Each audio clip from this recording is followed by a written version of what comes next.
देख रहे हैं सुदर्शन न्यूज। नमस्कार, बहुत स्वागत है आप सभी का यूपी विशेष में। मैं हूं आपके साथ संभव गुप्ता।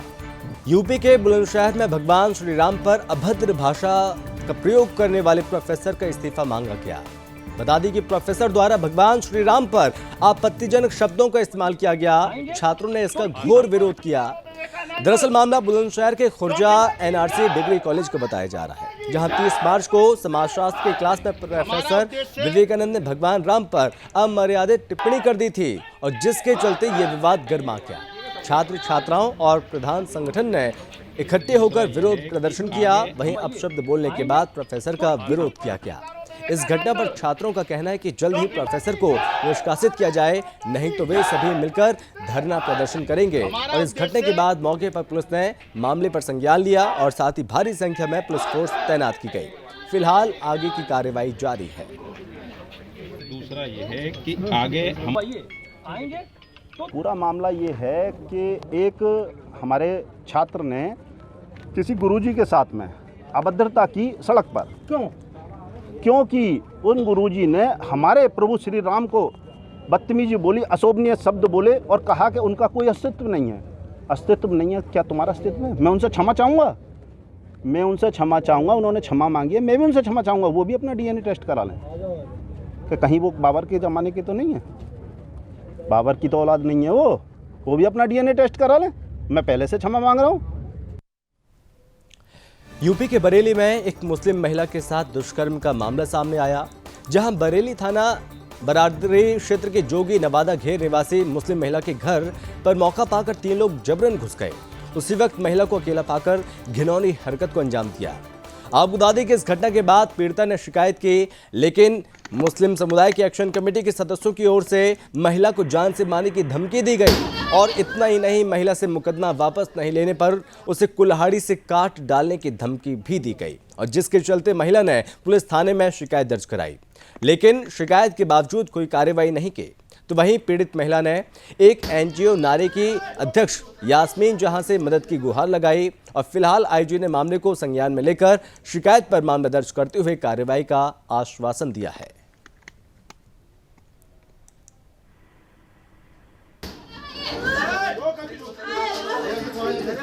और इसके एक एफआईआर लिखवा चुकी है। ये नदीम है, वसीम है, कोई हसीन है, इनके मोहल्ले के ही हैं।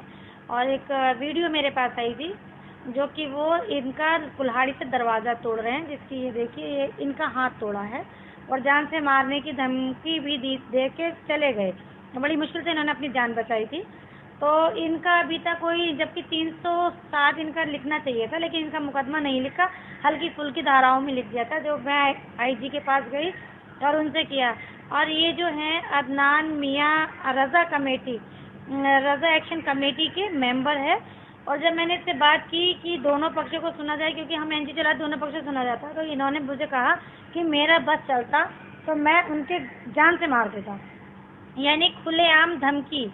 हम शादी में गए थे तो वहाँ नदीम नाम का लड़का है, वो मुझसे बहुत ज़्यादा छेड़छाड़, बहुत ज़्यादा बदतमीजी करता है। उसके खिलाफ हमने कंप्लेंट करवाई। तो वो अदनान मियाँ का नाम लेकर बार बार हमें डराता है कि अदनान मियाँ का सर पे मेरा हाथ है, वो मेरा कोई कुछ नहीं बिगाड़ सकता। तभी उसकी कंप्लेंट जब हो गई तो उसके लिए वो हमारे ये अदनान मियाँ आला हजरत के खानदान से लगते हैं। तो वो अदनान मियाँ का नाम लेकर हमें डराता है कि अदनान मियाँ का मेरे सर पर हाथ है और मेरा कोई कुछ बिगाड़ नहीं सकता। अब 8 तारीख को 8वां रोज़ा था, 8 तारीख थी, 8 अप्रैल को वो मेरे घर पर आया और उसका दोस्त भी, उसके 2 भाई थे और एक दोस्त था। और उसने मुझसे ये कहा कि मुकदमा वापस ले ले और अगर नहीं लिया तो हम हमें क्या तरह तुझे छोड़ेंगे नहीं। उसने मेरे साथ बहुत गंदा काम किया, गलत हरकतें करी। यूपी के कुशीनगर में बीती रात वाहन चेकिंग के दौरान मोटरसाइकिल पर सवार अंतर्राज्यीय शातिर अपराधी और कुशीनगर पुलिस के बीच मुठभेड़ हो गई है। और इस मुठभेड़ के दौरान एक आरोपी के पैर में गोली लग गई। वहीं पुलिस ने आरोपी को दबोच लिया, तो वहीं उसका दूसरा साथी मौके का फायदा उठाकर फरार हो गया। पुलिस को आरोपी के पास से एक अवैध तमंचा, कारतूस, 2 अपाची मोटरसाइकिल, एक मोबाइल फोन और साथ ही 5,000 रुपए बरामद हुए। फिलहाल पुलिस अब आगे की कार्रवाई में जुटी है।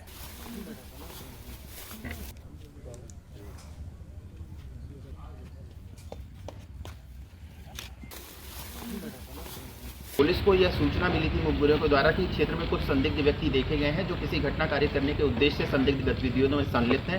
इसी क्रम में पुलिस द्वारा विभिन्न स्थानों पर बैरियर लगाकर चेकिंग की जा रही थी। इसी क्रम में NH-28 के पास भगवानपुर कुर्द मोड़ पर 2 व्यक्ति मोटरसाइकिल से आते हुए दिखाई दिए, जिनको पुलिस द्वारा रोका गया।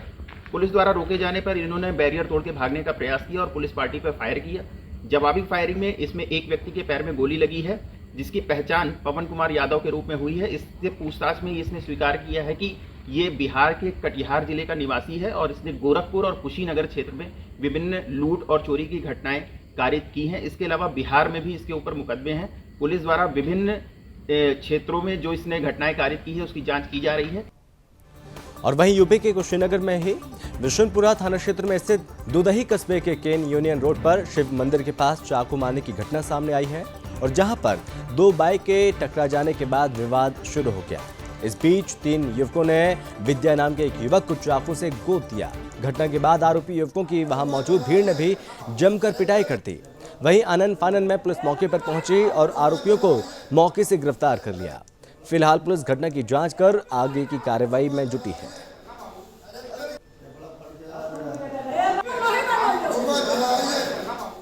यूपी की तहसील फरीदपुर के गांव पिपरथरा में अवैध खनन का काम जोरों से चल रहा है और जहां पर आनन फानन में माफियाओं द्वारा चलाया जा रहा है ये काम और इसकी शिकायत स्थानीय लोगों ने तहसील के अधिकारी को फोन पर दी। इसके बावजूद कई दिनों तक अवैध खनन का जो काम चलता रहा, प्रशासन को अवगत कराने के बाद भी खनन माफियाओं का खेल जारी है। अब देखना यह होगा कि प्रशासन आगे आकर इस मामले पर क्या कार्रवाई करता है।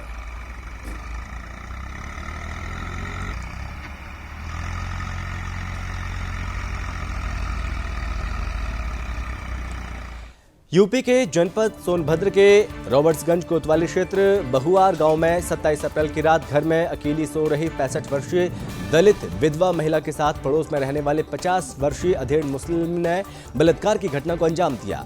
आबुदादी की आदिवासी दलित विधवा महिला अपने बेटों से अलग सरकारी आवास में अकेली रहती है। वहीं रात में अंधेरे का फायदा उठाते हुए आरोपी दरिंदा घर में घुस आया और महिला के साथ बलात्कार किया। घटना को अंजाम देकर भाग भी निकला। वहीं ग्रामीणों को इस कुकृत्य की जानकारी होने के बाद आरोपी की पिटाई की। बता दें कि 28 तारीख को महिला चौकी थाने के चक्कर लगाती रही पीड़िता, जिसके चलते पुलिस आरोपी को थाने तो ले आई लेकिन FIR दर्ज नहीं की। और जहां एक तरफ पुलिस अधीक्षक DIG अमरेंद्र सिंह कानून व्यवस्था सुदृढ़ कर रहे हैं तो वहीं दूसरी तरफ थाना प्रभारी मामले को रफा दफा करने की कोशिश कर रहे थे। फिलहाल पीड़िता को सिर्फ कार्रवाई का आश्वासन मिला है। अब देखना यह होगा कि पुलिस प्रशासन इस मामले में क्या कड़ी कार्रवाई करता है। सर, वो बलात्कार हुआ था मेरे माता के साथ। वो वहाँ पे आवाज़ पे रहते हैं माता जी हमारे, और वही से सब उठा के जबरदस्ती किया है हमेशा। कब हुआ? लगभग में 12 बजे रात को। कोई तहरीर दिए हैं, सूचना दिए हैं? थाने। क्या हुआ उसके बाद? कोई पकड़ा गया? हाँ, पकड़ के गए हैं, अभी तो रखे हैं थाना पे। जनपद सोनभद्र के पुलिस अधीक्षक अमरेंद्र सिंह के द्वारा लगातार कानून व्यवस्था सुदृढ़ करने के लिए पूरी कोशिश की जा रही है, लेकिन इनके कुछ जो प्रभारी हैं, थाना प्रभारी हैं, इस तरह की गलती हरकत करते हैं जिससे पुलिस को भी शर्मिंदा होने पड़ रहा है। मामला रॉबर्ट्सगंज कोतवाली के बहुआरा गांव का है, जहां पे एक बुजुर्ग महिला जो 65 साल की है और अपने बच्चों से अलग सरकारी आवास में रहती थी। वहाँ पे एक विधर्मी मुसलमान के द्वारा जो 50 साल के आसपास का बताया जा रहा है, उसके द्वारा उस रात को 11 बजे उसके साथ गलत हरकत की गई, उसके साथ बलात्कार किया गया। और जब वो महिला ने आवाज़ लगाया, जब आसपास के जो लोग इकट्ठे हुए, भाग गया।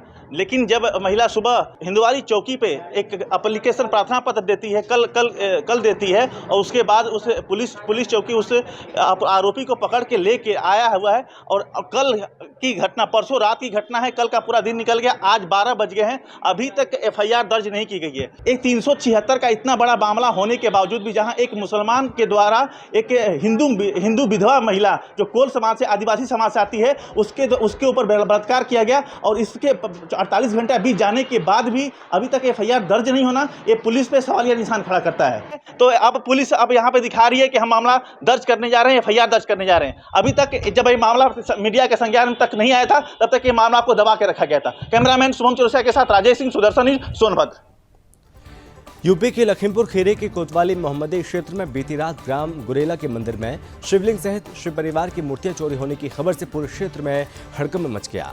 आनन फानन में पहुंची कोतवाली पुलिस और उपजिलाधिकारी मोहम्मदी ने बाहर से नए शिवलिंग और मूर्तियों को मंगवाकर पूरे विधि विधान से स्थापना कराई। जानकारी के अनुसार बीती रात को कुछ अराजक तत्वों द्वारा मंदिर से शिवलिंग सहित नंदी बाबा और पूरे शिव परिवार की मूर्तियों को मंदिर से उस समय गायब कर दिया जिस समय मंदिर के पुजारी अपने घर में सो रहे थे और जहां सुबह उठकर देखा तो मंदिर से मूर्तियां गायब मिली। फिलहाल पुलिस घटना की जांच में जुटी है। हमारा नाम नारायण सिंह पुजारी हैं आप? जी। क्या है, क्या मामला है? यहाँ मंदिर में शिवलिंग चोरी भई, नंदी जी की चोरी भई, शिव जी की मूर्त चोरी भई। कैसे क्या हुआ? अब पता नहीं कैसे हुआ, रात में पता नहीं कौन निकाल ले गए। रात में रुकते नहीं आप लोग? नहीं, रात में नहीं रुकते हैं। हाँ, 4 बजे। आपको किस समय जानकारी हुई? हमको 4 बजे जानकारी दी। आपने पुलिस को जानकारी दी? हाँ, पुलिस को जानकारी दी। और इसी के साथ यूपी विशेष में बस इतना ही। आप बने रहिए सुदर्शन न्यूज के साथ। जय हिंद।